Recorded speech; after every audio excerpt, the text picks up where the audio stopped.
नमस्कार, स्वागत है आपका उत्तराखंड के बुलेटिन में। बड़ी खबर का रुख करेंगे। देहरादून से इस वक्त की बड़ी जानकारी मिल रही है। सीएम त्रिवेंद्र सिंह रावत स्वरोजगार योजना पर वीडियो कॉन्फ्रेंस करेंगे। 3:30 बजे त्रिवेंद्र सिंह रावत की वीडियो कॉन्फ्रेंसिंग होगी। स्वरोजगार योजनाओं की प्रगति पर चर्चा करेंगे। जनता को जो समस्याएं आ रही हैं उसके समाधान के लिए ये वीडियो कॉन्फ्रेंस होगी। बैंक लोन को लेकर अधिकारियों को भी निर्देश दे सकते हैं सीएम त्रिवेंद्र सिंह रावत। ये बड़ी जानकारी इस वक्त की देहरादून से मिल रही है। स्वरोजगार योजना की प्रगति पर चर्चा की जाएगी। जनता को जो समस्याएं आ रही हैं उसका भी समाधान सीएम त्रिवेंद्र सिंह रावत कर सकते हैं। बैंक लोन को लेकर अधिकारियों को दिशा निर्देश भी देंगे सीएम त्रिवेंद्र सिंह रावत। देहरादून से ये बड़ी जानकारी इस वक्त की। और ज्यादा अपडेट के साथ मेरे सहयोगी पवन दीक्षित मेरे साथ फोन लाइन पर जुड़ गए हैं। पवन, ये जो वीडियो कॉन्फ्रेंस होनी है सीएम त्रिवेंद्र सिंह रावत की, इसके क्या मायने हैं और किस लिए होगी?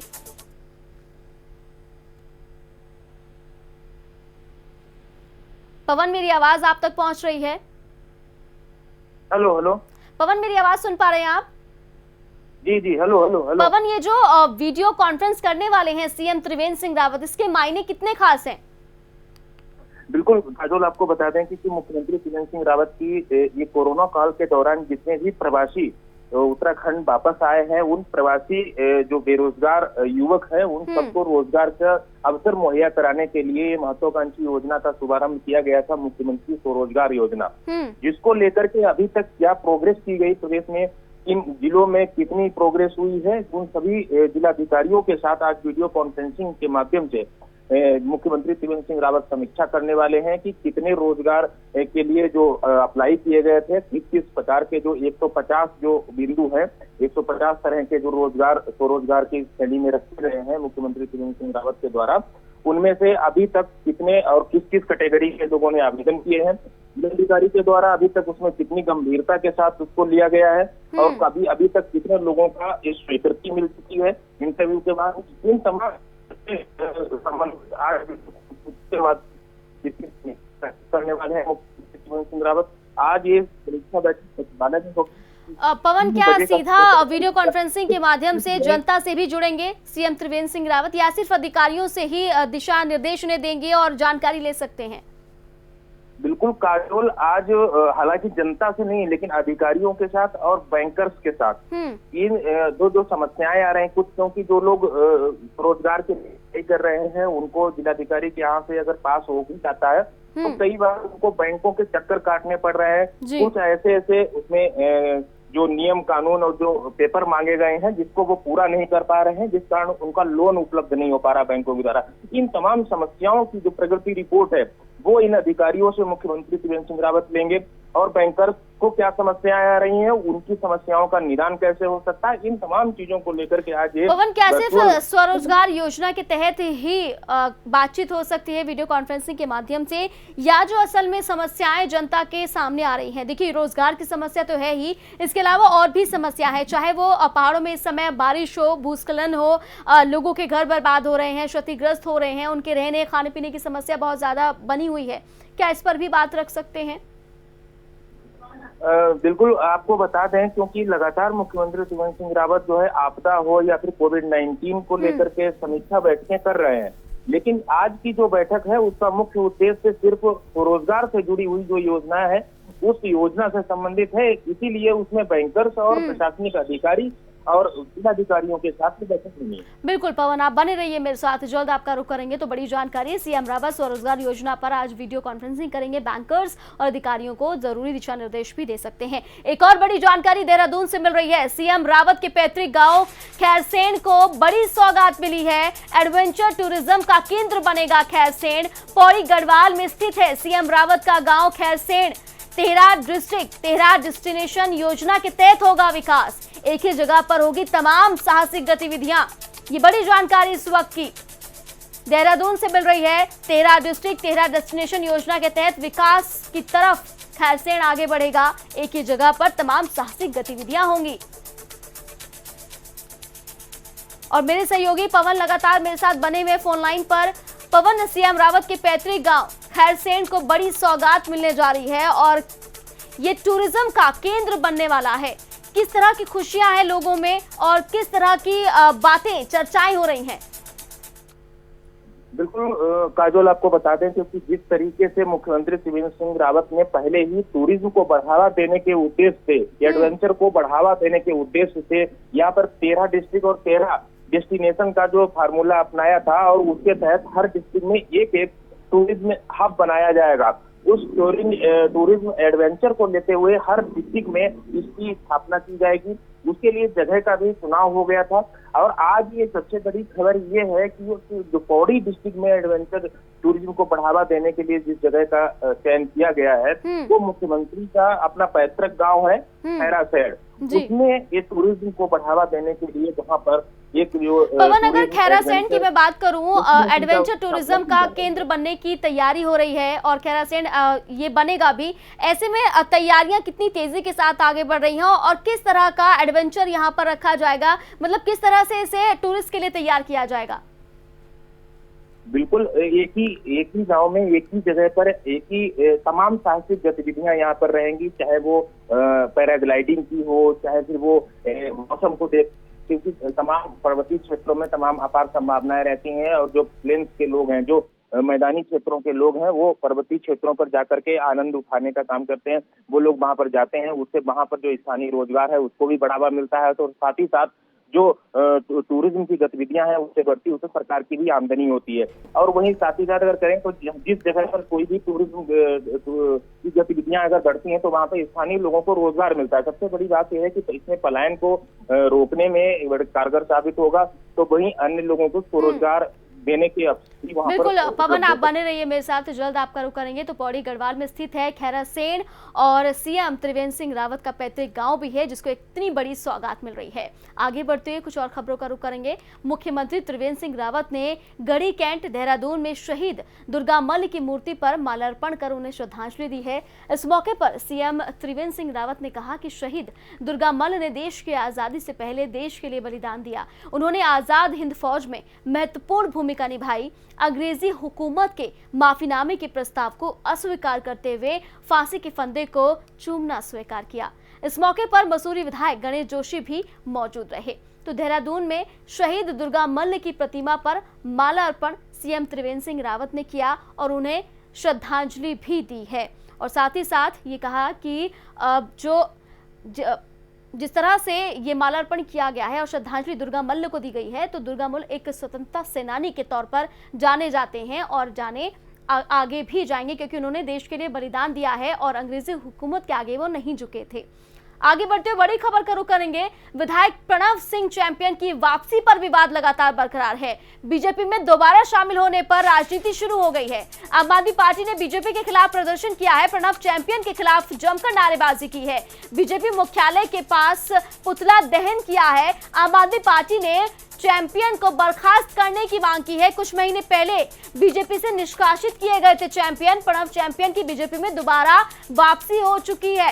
तो ऐसे में जो राजनीति है वो गरमाती हुई नजर आ रही है, क्योंकि प्रणव चैंपियन के कई ऐसे वीडियोस वायरल हुए थे जिसमें वो हथियार लहराते हुए नजर आ रहे थे और कई ऐसे थे जिसमें वो डांस करते हुए भी नजर आ रहे थे।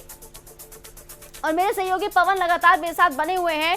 पवन, जो प्रणव चैंपियन है उनकी वापसी को लेकर कांग्रेस और आम आदमी पार्टी लगातार प्रदर्शन कर रही है और आज तो आम आदमी पार्टी सड़कों पर उतर आई और संघर्ष करने लगी। तो मेरे सहयोगी पवन से मेरा संपर्क टूट गया है, हम दोबारा से संपर्क साधने की कोशिश करेंगे। फिलहाल ये बड़ा अपडेट आप तक पहुंचा दूं, प्राइम न्यूज के दर्शक जो अभी हमारे साथ जुड़े हैं उन तक ये बड़ी जानकारी पहुंचा दूं कि आम आदमी पार्टी ने प्रणव चैंपियन को बर्खास्त करने की मांग की है। कुछ महीने पहले ही बीजेपी से निष्कासित किए गए थे प्रणव चैंपियन, लेकिन बीजेपी में दोबारा उनकी वापसी हो गई है। ऐसे में कई तरह के सवाल जो है विपक्ष उठा रहा है। विधायक प्रणव सिंह चैंपियन की वापसी पर विवाद होता हुआ दिखाई दे रहा है। 2-3 दिनों से लगातार विवाद हो रहा है। तस्वीरें आप देखिए, आम आदमी पार्टी के जो कार्यकर्ता हैं वो सड़कों पर उतर आए हैं और यहाँ पर जो कार्यालय है उसका घेराव किया है और लगातार बर्खास्त करने की मांग प्रणव चैंपियन को हो रही है। देहरादून की तस्वीरें, पुलिस बल पूरी तरह से तैयार, लेकिन विधायक प्रणव सिंह चैंपियन की वापसी पर विवाद गर्माता हुआ जा रहा है, राजनीति शुरू हो गई है। बीजेपी में दोबारा शामिल किए गए हैं प्रणब चैंपियन। दरअसल कुछ महीने पहले ही प्रणब चैंपियन को पार्टी से निष्कासित कर दिया गया था, बाहर का रास्ता दिखा दिया गया था, लेकिन एक बार फिर से पार्टी में उनकी वापसी हो गई है, जिसको लेकर कांग्रेस और आम आदमी पार्टी लगातार प्रदर्शन कर रही है और विरोध कर रही है। चमोली में भारी बारिश के चलते भूस्खलन का सिलसिला लगातार जारी है। भारी बारिश के बाद पोखरी ब्लॉक के ताली अंसारी गांव में भूस्खलन हुआ, जिससे पंचायत भवन के ऊपर मलबा आने से एक की मौत हो गई, जबकि 3 लोग गंभीर रूप से घायल हो गए हैं। बताया जा रहा है कि पंचायत भवन में सड़क निर्माण कंपनी के कर्मचारी रह रहे थे, जिसमें इंजीनियर की मौत हो गई, जबकि 3 कर्मचारी घायल हुए हैं, जिनका सामुदायिक स्वास्थ्य केंद्र में इलाज चल रहा है। तो चमोली में भारी बारिश के बाद भूस्खलन का सिलसिला लगातार जारी है। पहाड़ी क्षेत्रों में पहाड़ों से लगातार पत्थर दरक रहे हैं, मलबा नीचे आ रहा है, जिसकी वजह से काफी नुकसान हो रहा है। और इस बार तो एक इंजीनियर की मौत हो गई है और 3 लोग गंभीर रूप से घायल हो गए हैं। चमोली का ये पूरा मामला, तस्वीरें आप देख सकते हैं। और ज्यादा अपडेट के साथ मेरे सहयोगी अनिल राणा मेरे साथ फोन लाइन पर जुड़ गए हैं। अनिल, लगातार चमोली में भूस्खलन की घटनाएं हो रही हैं, इस ओर प्रशासन की तरफ से क्या एक्शन लिया जा रहा है? काजल, आपको जानकारी दे रहे हैं कि लगातार कुछ दिनों से यहाँ पे भारी बारिश के कारण जगह जगह सड़कें टूट रही है। और कल की घटना है कि यहाँ पे एक जगह, ये ताली कंसीर ये जगह है, पोखरी ब्लॉक में पड़ता है। यहाँ पे एक जो आवाज था, इसमें मलबा आया और इसमें एक इंजीनियर की जो रह रहा था उसकी मौत हो गई और 3 लोग इसमें घायल हो गए हैं। जी काजल। बिल्कुल अनिल, अगर बात की जाए तो रेस्क्यू किस तरह से किया जा रहा है और जो मलबे में दबे थे कर्मचारी, क्या उन्हें निकाल लिया गया है? जी, जहाँ पे निकाल लिया गया और इनका पोखरी में वापस किया जा रहा है। इनकी स्थिति फिलहाल खतरे से बाहर बताई जा रही है। जी बिल्कुल अनिल, शुक्रिया तमाम जानकारी पहुंचाने के लिए। तो चमोली की तस्वीरें, और ऐसा नहीं है कि इस बार भूस्खलन हुआ है, हर साल चमोली में भूस्खलन होते हैं, लेकिन इस ओर ध्यान नहीं दिया जाता। हालांकि प्राकृतिक आपदा है, लेकिन उसके बाद भी कई ऐसे संवेदनशील इलाके हैं, जगह है जहां पर लगातार कर्मचारी काम करते रहते हैं, सड़कों को बनाने का सिलसिला चलता रहता है। ऐसे में ध्यान देने की जरूरत है कि ऐसे बरसात के मौसम में संवेदनशील इलाकों में काम ना किया जाए।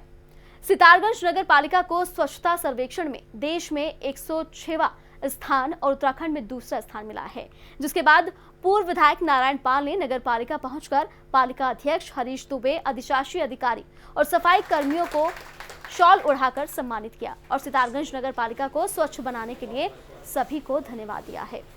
सितारगंज नगर पालिका को स्वच्छता सर्वे में उत्तराखंड में दूसरा स्थान मिला है, जिस मौके पर पालिका अध्यक्ष को हरीश दुबे ने सम्मानित किया, पूर्व विधायक नारायण पाल ने सम्मानित किया है। तो जितने भी सफाई कर्मचारी थे उन्हें भी शॉल उड़ाकर सम्मानित किया गया। आपको बता दूं कि देश भर में जो सर्वे किया गया था स्वच्छता का, उसमें 106वें स्थान पर सितारगंज है और उत्तराखंड में दूसरे स्थान पर है।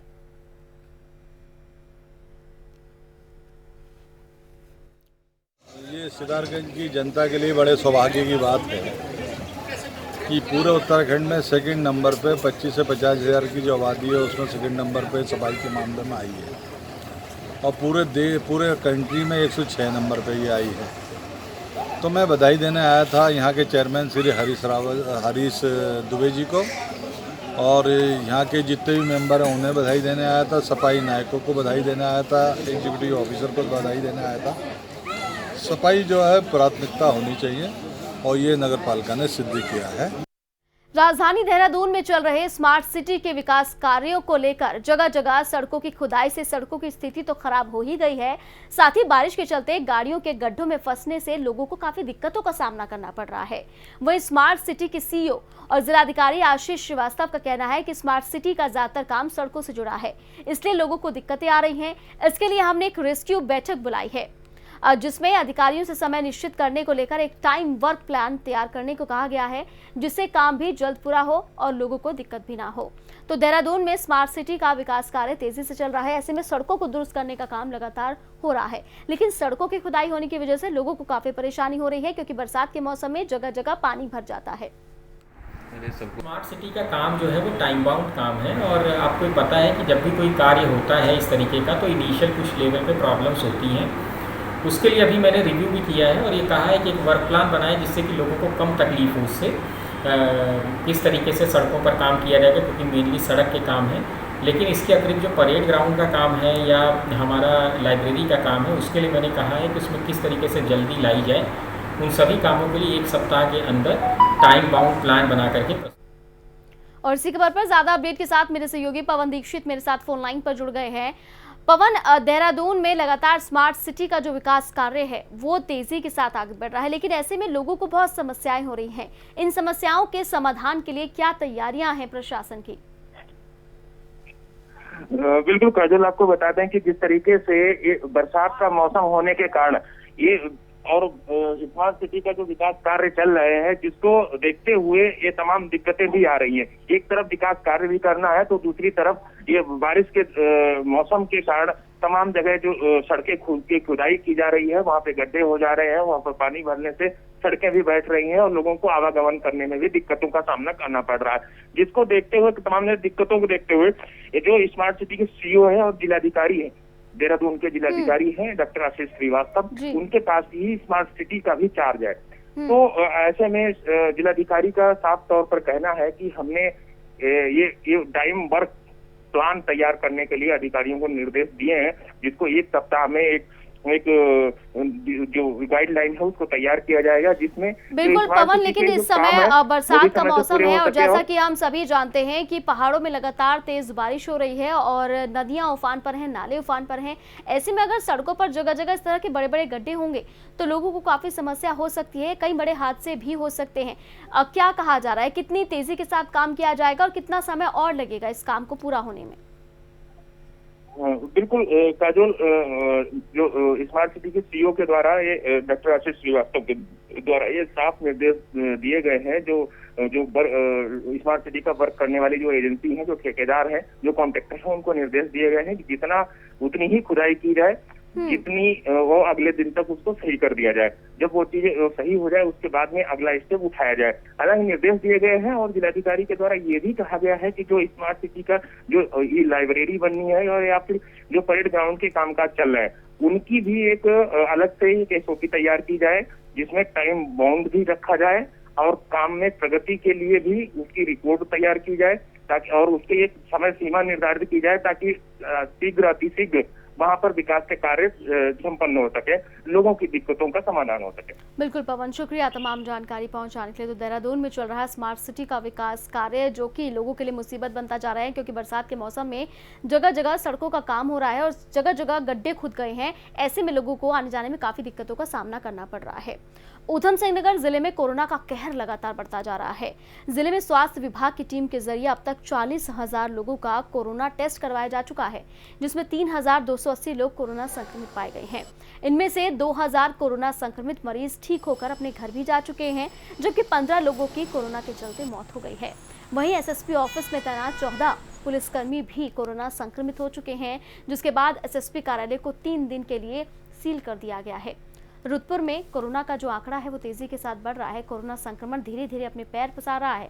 ऊधम सिंह नगर में कोरोना का कहर इतना बड़ा है कि अब तक 40,000 से ज्यादा टेस्ट किए जा चुके हैं, जिनमें से 3,280 कोरोना पॉजिटिव पाए गए थे। 14 पुलिसकर्मियों के संक्रमित होने पर SSP ऑफिस भी सील कर दिया गया है। हालांकि 2,000 लोग ठीक हो चुके हैं 3,280 में से, लेकिन 14 लोगों की मौत हो चुकी है और अभी भी एक्टिव केसेस हैं जिनका इलाज चल रहा है। कुल मिला के अगर देखा जाए तो जब से कोरोना काल का जो ये हमारा सैम्पलिंग का पीरियड शुरू हुआ है, उसके बाद से अभी तक लगभग 40,000 से ऊपर की हमारी सैम्पलिंग हो चुकी है, जिसमें से करीब 3,280 लोग अभी तक जो है हमारे पोर्टल पे आइडेंटिफाई हो चुके हैं जो पॉजिटिव आए हैं। और इसी के सापेक्ष लगभग जो है हमारे 2,000 से ऊपर जो हमारे केसेस हैं वो हमारे इलाज होके जो है विभिन्न Covid care centres, district hospital और सुशीला तिवारी से डिस्चार्ज होके अपने अपने समय स्वास्थ्य लाभ ले रहे हैं। और लगभग 15 डेथ्स हमारी रिपोर्टेड हैं अभी तक टोटल डिस्ट्रिक्ट में और डिस्ट्रिक्ट से बाहर भी। और इसी के साथ साथ जो है लगभग अभी 700 लोगों के आसपास जो है हमारे उनका जो है इलाज डिफरेंट कोविड केयर सेंटर्स में चल रहा है। साथ ही साथ मैं ये भी बताना चाहूँगा कि हमारे यहाँ जब से होम आइसोलेशन की पॉलिसी शुरू हुई है तो लगभग 140 लोग जो हैं होम आइसोलेशन में भी अपना स्वास्थ्य लाभ ले रहे हैं, जिनको विभिन्न ब्लॉक स्तरीय टीमें जो है उनकी जांच पड़ताल कर दवाइयाँ दे। 2019 में कोरोना संक्रमण के 2 और मामले सामने आए थे। जिसमें से 2 मरीजों की मौत हो चुकी है, जबकि 3 लोगों की तो रुद्रपुर में लगातार कोरोना संक्रमण तेजी के साथ बढ़ रहा है। 14 पुलिसकर्मियों के संक्रमित होने पर एसएसपी ऑफिस भी सील कर दिया गया है। ज्यादा अपडेट के साथ मेरे सहयोगी शाहिद मेरे साथ फोन लाइन पर जुड़ गए हैं रुद्रपुर से। शाहिद, क्या कुछ जानकारी मिल रही है? फिलहाल की मैं बात करूं रुद्रपुर की, तो रुद्रपुर में अभी कितने एक्टिव केसेज हैं? काजल बता दूंगा जिस तरीके से यहाँ पे जो उधम सिंह रुद्रपुर जिला है, इसमें लगभग 4000 लोगों की कोरोना की टेस्टिंग की गई थी, जिसमें 32 से 80 लोग जो संक्रमित आए थे। 2000 लोग ठीक होकर अपने घर चले गए। लगभग 1200 जो लोग हैं वो यहाँ पे 1200 लोगों में से लगभग 700 लोगों को होम क्वारंटाइन कर रखा है। बाकी लोग जो है इन्हें जिला अस्पताल में एडमिट कर रखा है। काजल, बिल्कुल शायद जिस तरह से रुद्रपुर में कोरोना संक्रमण तेजी के साथ फैल रहा है, ऐसी भी जानकारी मिल रही है कि एसएसपी कार्यालय में जो पुलिसकर्मी हैं वो भी कोरोना पॉजिटिव पाए गए हैं। जी बिल्कुल बताना चाहूंगा काजल, ये कुछ दिन पहले एसएसपी ऑफिस के अंदर जो कर्मचारी हैं उनको टेस्ट किए गए थे, तो पुलिस के कुछ कर्मचारी और जो अधिकारी हैं उनमें से 14 लोग संक्रमित आए थे। बिल्कुल शाहिद, तो आगे प्रशासन की तैयारी क्या है शाहिद, और स्वास्थ्य विभाग किस तरह से तैयार है, क्योंकि अब मामले बहुत ज्यादा बढ़ रहे हैं और टेस्टिंग प्रक्रिया कितनी तेजी के साथ बढ़ रही है? ये बिल्कुल काजल बताना कि लगातार यहाँ पे चेकिंग की जा रही है। मोहल्ले बस्ती में जाया के यहाँ पे रैपिड टेस्ट किए जा रहे हैं और जो लोगों को कोरोना संक्रमित की पुष्टि हो रही है उन लोगों को सीधे आइसोलेट किया जा रहा है। तो लगातार यहाँ पे टेस्टिंग चल रही है और हर वार्ड में लगातार यहाँ पे जाके फर्स्ट फ्लैग की टीम लोगों को घर घर जाके चेक करेगी। बिल्कुल शायद, शुक्रिया तमाम जानकारी पहुंचाने के लिए। तो रुद्रपुर में तेजी के साथ कोरोना संक्रमण बढ़ रहा है और प्रशासन भी पूरी तरह से तैयार है। टेस्टिंग प्रक्रिया भी तेजी के साथ बढ़ रही है। रुड़की में ओवरलोड डंपरों पर प्रशासन सख्त हो गया है। इसी को लेकर रुड़की ट्रैफिक इंस्पेक्टर ने मंगलौर थाना क्षेत्र में कई ओवरलोड डंपरों पर कार्रवाई की और डंपरों को वजन कराने के बाद उनके चालान काटे। साथ ही आगे ओवरलोडिंग गाड़ियों को न चलाने की चेतावनी भी दी है। तो रुड़की में ओवरलोड डंपरों के खिलाफ प्रशासन की कार्रवाई तेज दिखाई दे रही है। ट्रैफिक इंस्पेक्टर ने कई वाहनों के चालान काटे हैं। भविष्य में ओवरलोड गाड़ी न चलाने की चेतावनी भी दे दी है। तो लगातार खबरें मिल रही थी कि जो वाहन है वो ओवरलोड होकर चलते हैं। ऐसे में जब प्रशासन तक ये शिकायत पहुंची तो प्रशासन सख्त हो गया और ट्रैफिक इंस्पेक्टर चेक पोस्ट पर पहुंचे और चेकिंग के दौरान ओवरलोड डंपरों के खिलाफ चालान भी काटे गए हैं और आगे भविष्य में ओवरलोड गाड़ी ना चलाने की चेतावनी दे दी है। तो वजन किया गया, वजन से ज्यादा जो निकले वाहन उन सभी का चालान किया गया और साथ ही साथ चेतावनी भी उन्हें दे दी है कि आगे इस तरह की ओवरलोडिंग नहीं होनी चाहिए।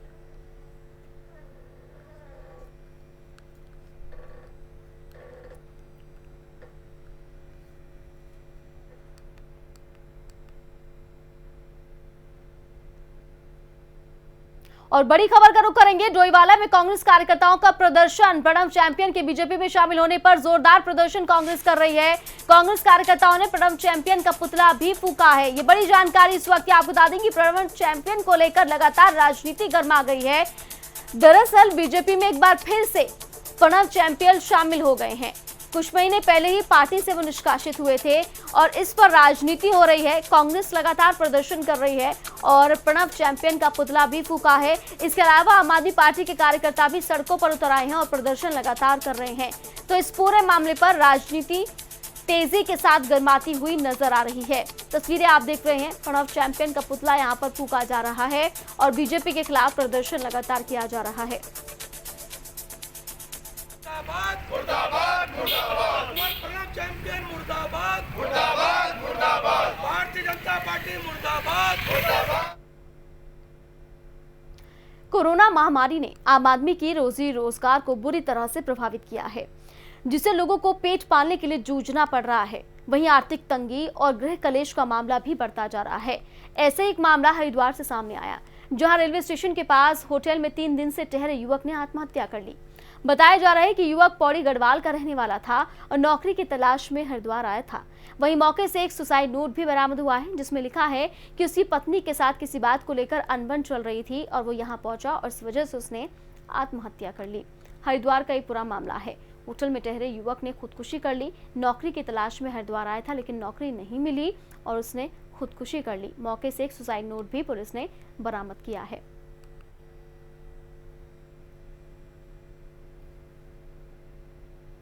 प्रदेश में आए दिन बढ़ रही दलित उत्पीड़न की घटनाओं को लेकर कांग्रेस एससी विभाग के जिलाध्यक्ष इंद्रपाल आर्य के नेतृत्व में दलित समाज के लोगों ने सिटी मजिस्ट्रेट के माध्यम से राष्ट्रपति महोदय के नाम एक ज्ञापन भेजा है। साथ ही लोगों ने लालकुआं कोतवाली क्षेत्र बिंदु खत्ता में बीते 16 अगस्त को सवर्ण महिला के जरिए दलित परिवार पर की गई जाति सूचक टिप्पणी और उत्पीड़न के मामले में अभी तक गिरफ्तारी न होने पर नाराजगी जताई है।